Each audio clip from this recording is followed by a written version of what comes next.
the process versus Big Cat, good or bad for the NBA?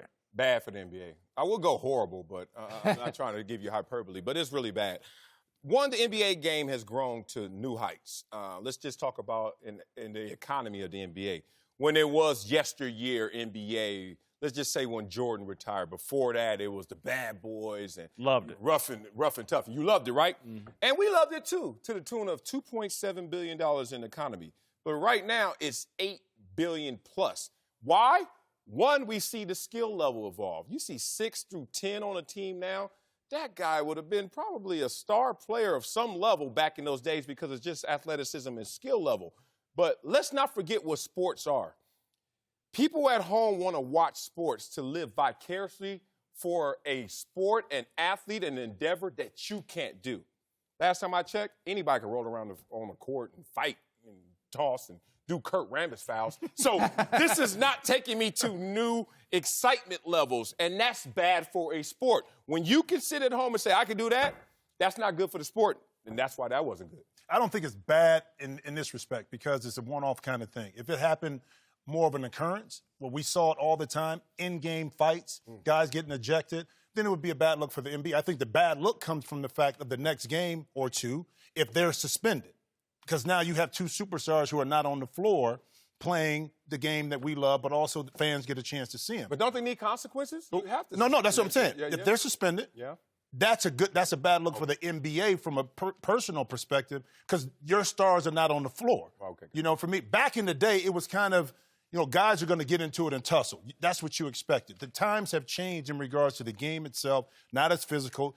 And what happened in Malice in the Palace, you don't want to see anything like it. But every now and then, tempers are going to flare. As long as it doesn't get out of hand and fans are not involved, guys are still going to be able to do that. Yeah, I think it was fun and good for Philly fans. They were loving Joel Embiid. It felt like a pro wrestling match over there. But for the league, there's going to be suspensions. I don't buy Ben Simmons' explanation that he was trying to play the role of peacemaker. He got Karl-Anthony Towns in a headlock. I don't think the NBA is going to agree with his version of events. So he's going to get suspended there, right?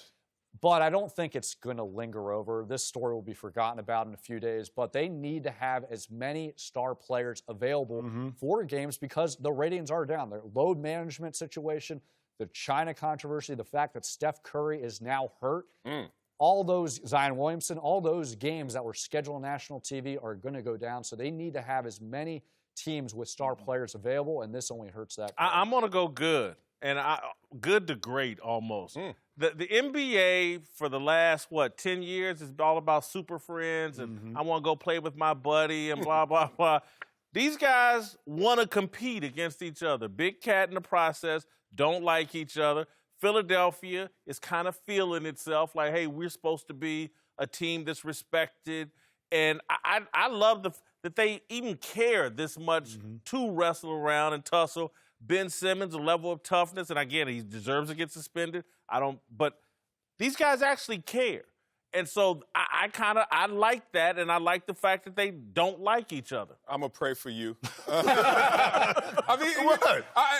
We have to evolve in our thinking. One, we have to remember out-of-bounds fights don't mean that you really compete and care as much as out-of-bounds fights is suggesting. We always do that. We always conflate the two. Oh, man, he really cares. Why? Because he was fighting when it didn't count.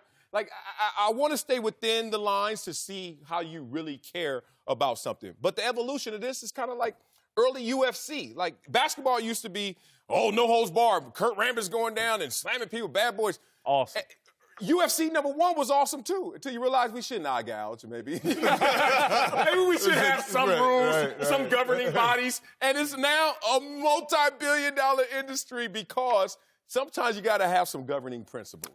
I trust him. I mean, look, it's 5. Mark Jackson's coming back. Oh, really? Did Mark Jackson? Jerry West is leaving the Clippers. Oh, did any coach in NBA history win more games in their first 5 years than Steve Kerr? With Mark Jackson and Jerry West's work? Well, Mark set it up. Now, don't take away from Mark We're Jackson. not doing that. Don't do that. Don't do that. It's something about finishing the work, which we know is well, now he's got to rebuild and do his own. This is not a rebuild. Stop naming this the wrong way, improperly.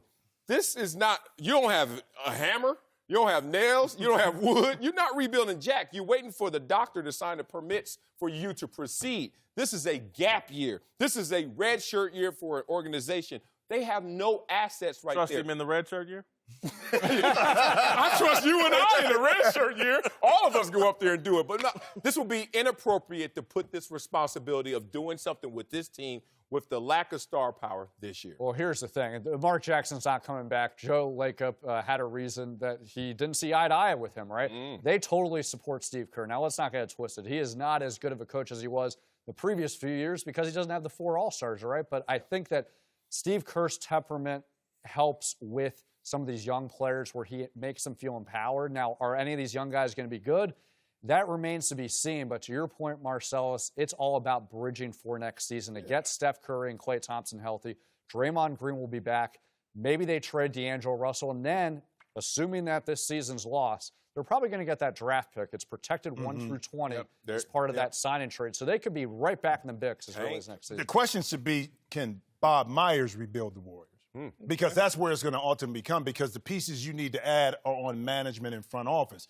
Steve Kerr can only coach the product that's given to him. Now, he has to figure out with these young guys how to develop them, whether long-term they can be a part of Steph and Klay and also Draymond, to see if they fit. That's his job. I think his job also, too, is to figure out with these young guys who are now in the lineup is how do we play and be competitive.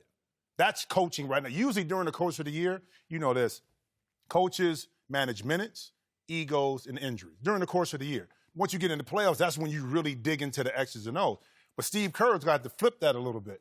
He's going to have to figure out how to make these guys and get these guys to buy in to be able to be competitive on a nightly basis.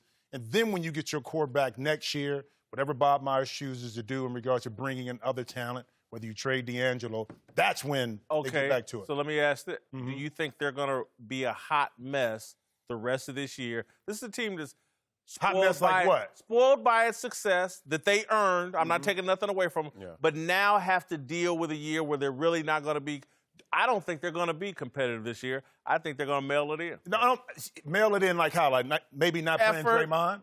No, just effort. I think the young guys, they have something to prove because you got a team full of young guys that, one, want to be back next year.